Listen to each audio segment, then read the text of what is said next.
சுதந்திர போராட்ட வீரன் தீரன் சின்னமலையின் 219வது நினைவு நாள் இன்று சனிக்கிழமை ஆதி திராவிடர் நலத்துறை அமைச்சர் கயல்விழி செல்வராஜ் அவர்களின் முகாம் அலுவலகத்தில் அனுசரிக்கப்பட்டது.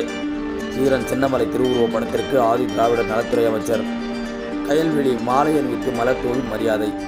திருப்பூர் மாவட்டம் தாராபுரம் ஆதி திராவிடர் நலத்துறை அமைச்சர் கயல்விழி செல்வராஜ் முகாம் அலுவலகத்தில் சுதந்திர போராட்ட வீரர் தீரன் சின்னமலை அவர்களின் 219வது நினைவு நாள் அனுசரிக்கப்பட்டது.